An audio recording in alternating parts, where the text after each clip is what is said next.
अस्सलामुअलैकुम नाजरीन, आपको बता दें कि फिरौन ने हजरत मूसा अलैहिस्सलाम और उनकी कौम बनी इसराइल पर बहुत जुल्म ढाए।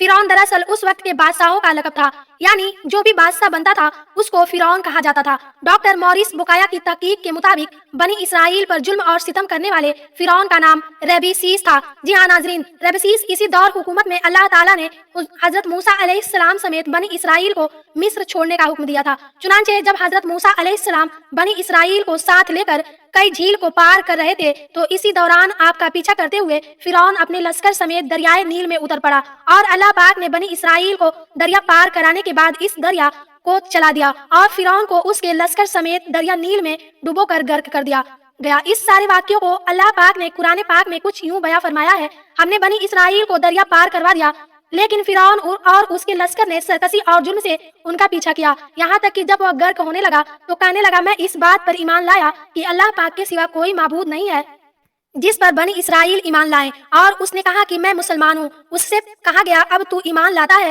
हालांकि तू इससे पहले नाफरमान था और फसादी था, हम तेरी लाश को बचा लेंगे, लेकिन जो बाद में आने वाले हैं उनकी इबरत की निशानी बन जाए। बेशक लोग हमारी निशानी से बड़े गाफिल हैं। नाजरीन, इस आयत में साफ साफ कहा गया है कि हम फिरौन की लाश को महफूज रखेंगे ताकि वह बाद में आने वालों लोगों के लिए इबरत की निशानी बन जाए और अपने आप को खुदा कहलवाने वाले इसको देखकर आने वाली नस्लें सबक हासिल करेंगी। चुनांचे फरमाने इलाही के मुताबिक फिरौन की लाश को इसकी मम्मी सुधा जिस्म को 1898 दरियाए नील के करीब दासदिया के मुकाम के करीब पर शाम की वादी के करीब बरामद किया गया।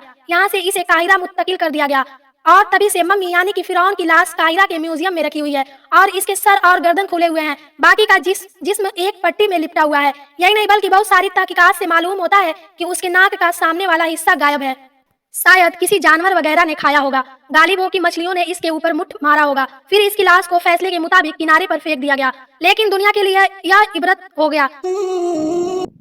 1975 में डॉक्टर मॉरिस ने मिस्री हुकूमत की जांच से फिरौन के उन जिस्म के उन हिस्सों का जायजा लिया जो उस वक्त ढके हुए थे। लेजर मशीन के जरिए से इसका मुताला किया गया। फिर रिसर्च के नतीजे कुछ इस तरह से थे। रिसर्च के मुताबिक भी फिरौन की लाश भी ज्यादा वक्त तक पानी में नहीं रही। अगर फिरौन की लाश भी ज्यादा मुद्दत तक पानी में डूबी रहती थी तो खराब हो सकती थी, बल्कि पानी के बाहर भी अगर ज्यादा वक्त तक लावारिस हालत में रहती तो भी खराब हो सकती थी। इस पर भी चर्चा हुई कि इसकी मौत पानी में डूबने से हुई या फिर कोई और वजह है। चुनांचे इसकी मौत की तहकीकात के लिए इसकी लाश को पेरिस ले जाया गया। वहाँ की लीगल आइडेंटिफिकेशन लेखों के जरिए से डॉक्टर कोऑर्डिनेटर मुसाहिद के जरिए बताया गया कि इस लाश की मौत की सदीद वजह चोट थी जो इसके खोपड़ी के सामने वाले हिस्से में पहुंची थी। इसके खोपड़ी के मेहराब वाले हिस्से में बड़ी गहरी चोट मौजूद है और यह तमाम की तमाम तहकीकात कुरान पाक में मौजूद है जो फिरौन के जिक्र के बारे में तस्दीक करती है, जिसमें बताया गया है कि फिरौन को दरिया के मौजों ने अपनी चपेट में ले लिया था। नाजरीन, इसके अलावा मिस्र में पुराने जमाने में एक टेक्नोलॉजी थी जिसके जरिए से वहाँ लाशों पर कुछ लेप लगाते थे जिससे ये लाशें हजारों सालों तक सलामत रहती थी।